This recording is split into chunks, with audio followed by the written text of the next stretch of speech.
هنقول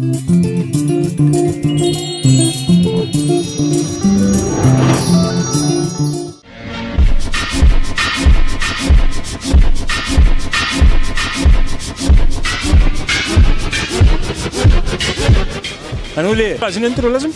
بس استنى عشان ناخد بس المود بتاع الانترو. النهارده هنسال الناس عن احسن مذيع في مصر، طبعا المنافسه هتكون شديده جدا مش عارف ليه، بس هيكون في منافسه قويه جدا عشان نعرف مين هو افضل مذيع المصريين بيفضلوه، وكمان ايه اهم الشروط اللي لازم تكون موجوده في المذيع عشان يتفرجوا عليه. مين احسن مذيع في مصر؟ مين احسن مذيع في مصر؟ مين احسن مذيع في مصر؟ سيب الايس كريم ده. مفيش اي مذيع وحش كويس. معرفش. مين احسن مذيع في مصر؟ مين احسن مذيع في مصر؟ غير يعني. مين احسن مذيع في مصر؟ ولا عندي فكره. مين احسن مذيع في مصر؟ حياك الله. مين احسن مذيع في مصر؟ والله انا يمني مش عارف مني. برضه ايه اليمن هنا كلها في الشارع هنا؟ الدقي كله يمني، اليمنيين محتلين الدقي ومحتلين شارع السودان احتاج. انت يمني؟ انا يمني. يعني انت محتل معاهم هنا؟ ها؟ سابني ومشي. سابني ومشي عشان انا مش احسن مذيع في مصر. مين احسن مذيع في مصر؟ بالنسبه لنا لا بالنسبه لنا. مين احسن مذيع في مصر؟ السلام عليكم. من يمة ايه بالظبط؟ من اي يمه، اليمه اللي تعجبك. ما اعرفش. مش مذيعين في مصر كلهم شبه بعض. طب قول لي اختيارات مثلا. خير رمضان. باسم يوسف. وائل براشي. سما كمال. بقول لك مدحت شلبي. منى الشاذلي. يوسف الحسين. يوسف الحسين. مفيش حد فيهم. ولا واحد. وائل الابراشي اللي على الساحه دلوقتي ومين تاني؟ عمرو ديب الى حد ما يعني. بتابع منى الشاذلي الصراحه. سيف عامر. سيف عامر؟ مين اللي غششك؟ ماما.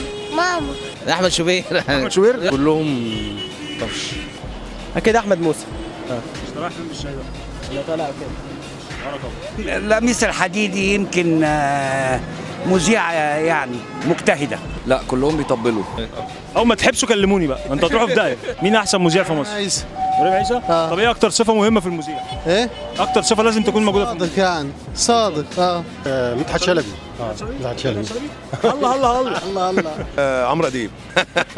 وعامل قصتي. احمد موسى. ليه؟ انا بحبه. ماشي يا عمي اوكي يلا سلام سلام. استاذ هناء مش فاكر اسمها هناء ايه بتاعت قناه الحياه. مش عارف الشاعر او الشاعر برضه دول مذيعين.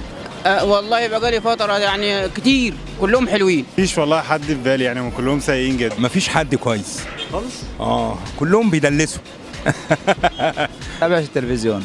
مش ولا مذيع بيعجبك؟ قدام التلفزيون عشان كله كذب في كذب. ايه؟ كلهم بتقول واخدين هو خط واحد مع بعض، اوامر بتقلهم بيعملوها وهتوديني في داهيه. مفيش حد. برضه؟ ولا انا؟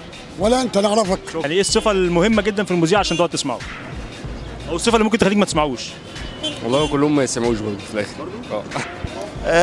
الصمود وهو بيستقبل الضيف. المصداقية مش توك شو خلاص وعايز ده يعمل ضجة إعلامية عشان الإعلانات تزيد أو يعمل فرقعة للبرنامج بتاعه وكذا وكذا. وائل الابراشي عنده الجزئيه دي، هو اللي بيوجه الضيف. الأمانة. الصدق بس. يكون محترم.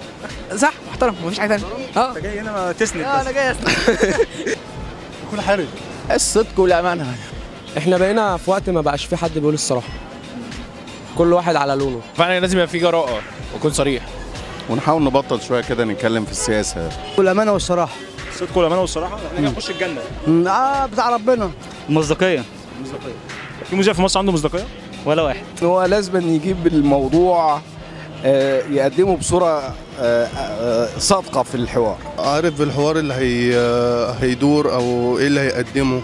اهم حاجه يكون وطني بيحب البلد ديت. خمست في وشي، مش عارف بقيت لي باي باي ولا بتخمس في وشي. الصفه اللي لازم تكون موجوده في المذيع يبقى صادق. السلام عليكم. يكون صادق. مصداقيه. عمرك شفت مذيع صادق؟ السلام عليكم. السلام.